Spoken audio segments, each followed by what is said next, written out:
में चला जाएगा मुल्क, खुदा ना खास्ता खाकम बदहन तारीकी आ जाएगी। ये बातें जो सी हैं ये वो शख्स कर रहा है जो एक वक्त में इस मुल्क पे हुक्मरान था। भूल गए होंगे आप? नहीं, मैं याद करवा देता हूँ आपको। ये शख्स इस मुल्क पे हुक्मरान था और ऐसा हुक्मरान था कि बड़ा ताकतवर हुक्मरान था। अब क्लेम करते हैं कि ताकत तो थी नहीं, मुझे कोई और चला रहा था। जो भी फैसला है जिम्मेदार मैं हूँ, कोई फैसला मेरे पूछे बगैर नहीं होता। उधर हमारे तो इख्तियार में नहीं था कुछ। गवर्नमेंट पावर जिम्मेदारी मेरी है मुल्क की, लेकिन इख्तियारात पूरे नहीं। लेकिन हकीकत में बहुत ताकतवर था। अपोजिशन को एक एक बंदे को चुन चुन के पकड़ा। शहबाज शरीफ, नवाज शरीफ, उसकी बेटी, इसहाक डार पे पर्चे, ख्वाजा आसिफ, खुर्शीद शाह, नाम लेते जाएं लिस्ट बढ़ती जाएगी। पंजाब में अपने ही लोग जो उनको लगा कि मेरे लिए खतरा है, उनको पकड़ के बंद कर दिया, सबको उठा के बंद कर दिया, यानी कि किसी को रहने नहीं दिया। इसी बात पे आपको याद होगा शहबाज शरीफ साहब ने फरमाया, जिसपे सब ने मुस्कुरा दिया। शहबाज शरीफ ने कहा कि आप तो अपोजिशन को दीवार में चुनवा देते हैं। वज़ीर आज़म फरमा रहे थे कि जनाब हिंदुस्तान में उन्होंने ऑपोजिशन को दीवार से लगा दिया है। उन्होंने ऑपोजिशन से दीवार से लगा दिया, तो आपने तो दीवार में चुन दिया है। आप तो करते ही ये काम आपने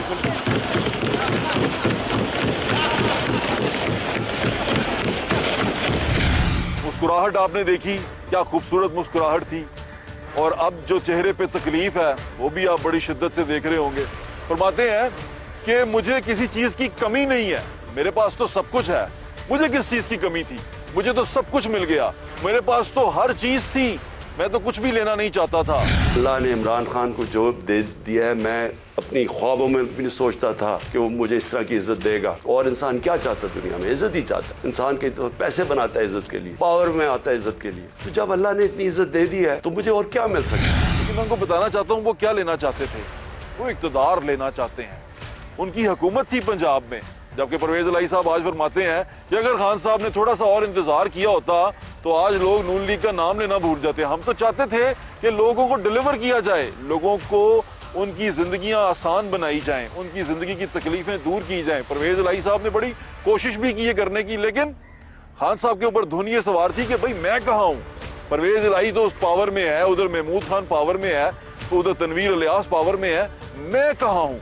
मुझे होना चाहिए, मैं ताकत में अच्छा लगता हूँ। मैं जब चलूं तो गाड़ियां आगे पीछे चलें, बाहर की मुल्क जाऊं तो मैं पाकिस्तान को रिप्रेजेंट करूं, लोग तोहफे दें तो मुझे दें। ओ, तोहफों का नाम ले लिया, फिर बात कहीं और चली जाएगी। तोहफों पे बात भी आप समझ गए होंगे।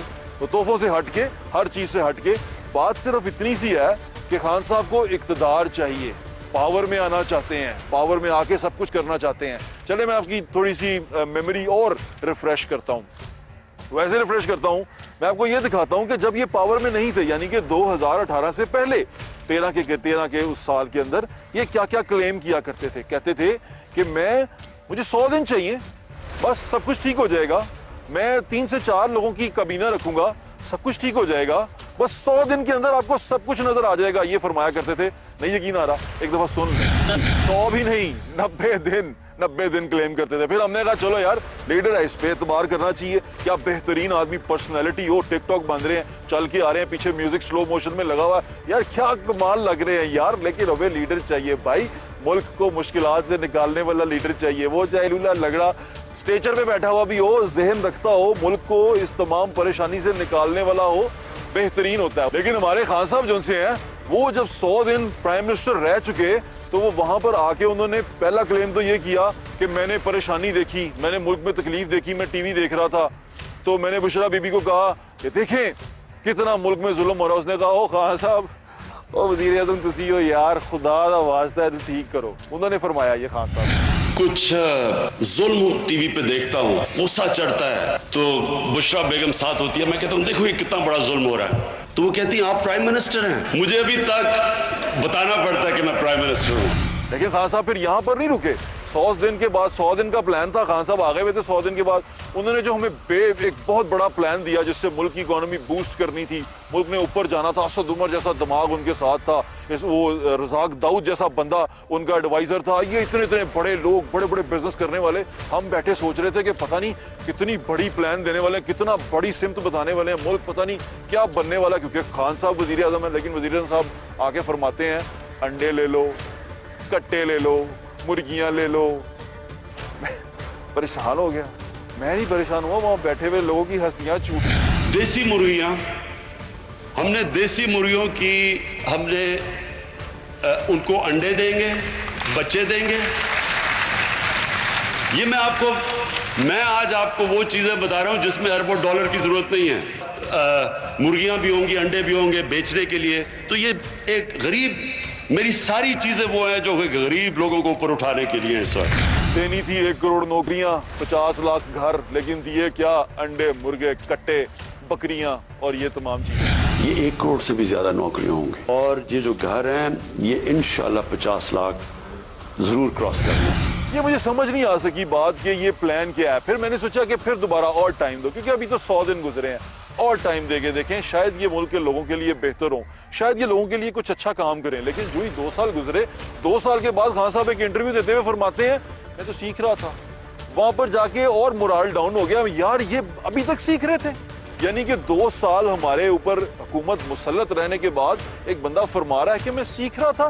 किस कदर तकलीफ दे मरहला होगा वो हमारे लिए और उस कौम के लिए जो एक एक लम्हा तकलीफ में गुजारती है। एक एक लम्हा गरीब आदमी के लिए कितना तकलीफ दे, ये शायद हमको अंदाजा भी नहीं है। लेकिन सुने, 2 साल के बाद कहते हैं मैं सीख रहा था। ख्याल में वो सीख रहे हैं। मैंने जितना इन 2 सालों में सीखा है, मुझे तो आइडिया नहीं था कि गवर्नमेंट क्या होता है। सीख रहे थे, फिर सोचा यार चलो अमनो अमान बेहतर हो जाएगा, हमारी जान महफूज रहेगी। ऐसा बंदा आया है जो इंसानी हकूक का लंबरदार खुद को कहता है मेरी जो लड़ाई है वो है ही इंसानों के लिए। मैं तो इंसानी तरक्की पे काम करने आया हूँ। इसी मुल्क के अंदर, इसी सूबे के अंदर, सूबा पंजाब के अंदर हमने सानिया साहिवाल जैसा एक हौलनाक वाकया देखा, कैमरे ने नोट किया और वहां पर हमारा जो खूबसूरत, हमारा जो बेहतरीन सिलेक्शन थी इस सूबे की, उस्मान बुज़दार गया और उस बच्चे को फूल दे के आया। तेरी माँ को मार दिया, ये ले फूल ले ले, और कहा इंसाफ दिलाऊंगा। विजुअल्स आप चलते हुए देख रहे हैं, मुझे तो तकलीफ होती है बताते हुए कि किस किस्म की सूरत